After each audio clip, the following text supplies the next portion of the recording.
Hello there and welcome back to another edition of the Hot Lap Classic Remastered. This time we're taking a look at the 1994 Mitsubishi FTO GR. This is our second FTO to take on the course. The first FTO was a 94 GPX and that did really rather well. I think it's in the low 30s. This one I'm not expecting to be too quick, but we'll see how the more base model FTO goes. This one is so basic that it does not have the wing, which I do have to admit does look a little bit weird, and it also has, I guess these are wheel trims, they could be alloys, but they look like trims. Statistically, it isn't particularly impressive. Front wheel drive, 256 horsepower, 1058 kilos, but we shall see how it gets along with 6 laps of the Motorsports Land track. It has those 6 laps to set the best time it possibly can. Our current leader is, oh wow, it's got a third brake light that works. That's kind of unusual for this game. Yes, our current leader is the Toyota Celica rally car, set a time of 27.552. The FTO is unlikely to beat that, but speaking of Celicas, this probably should be around sort of where they are in terms of where this is going to go. 32.020 is a Mirage Asti RX, and that's a fairly similar car to this, not the same engine or anything like that, but you know, front-wheel drive Mitsubishi coupe from around this time. Other cars down there, Toyota Sora, Honda Integra SIRG. I suppose that's probably the closest competitor. This is going to have 31.876. If it goes a little bit further up than that, I think there's a couple of Toyota Celicas that are sort of hanging around the 31.3 section. So we will see. 31.643 on its first flyer. This is pretty impressive, you know. It does handle really nicely. I also have to say, this colour, I think this is cranberry red pearl, looks exquisite in my opinion. This is the best FTO colour I think I've ever seen. Even if it is on an FTO that does look quite weird with its sort of wingless silhouette, it is still a very, very cool colour. This is going to be one of those cars where it's very consistent in terms of lap time, and it's going to be quite difficult to get much more out of it, I feel, because it isn't, it handles beautifully, but it is not a quick car, as you can see pretty evidently.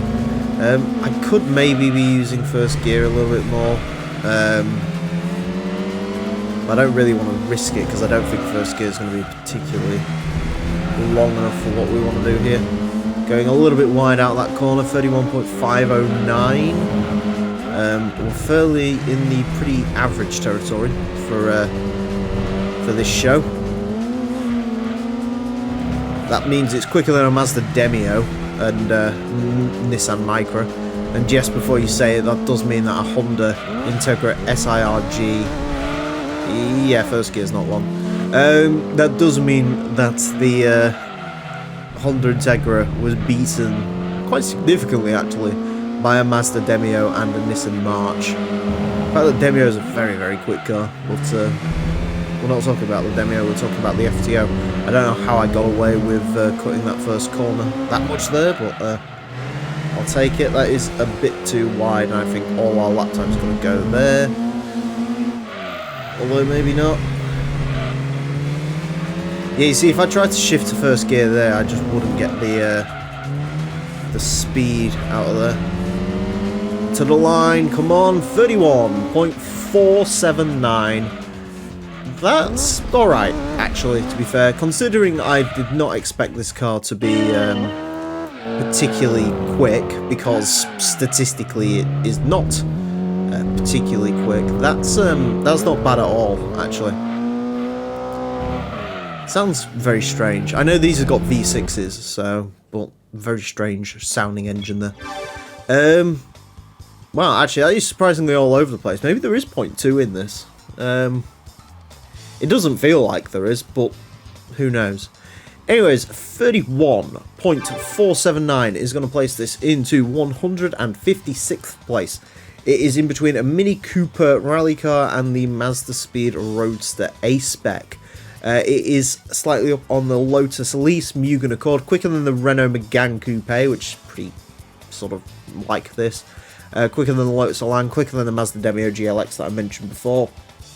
To be fair, looking up there, it's only slightly slower than the Toyota Celica Elegant Sports version, and this handles a lot better than that does, and I'm fairly certain that had quite a bit more power than this did, so yeah, not a bad little showing, actually, from the FTO GR. And if this, which is the slowest of all the FTOs, places itself here, it will be interesting to see how the other FTOs get along. The FTO GP version R, the quickest one. That should be quite a hoot. Anyways, that is it for this episode. Thank you all very much for watching. Join me next time when I'll be driving something completely different. Until then, farewell.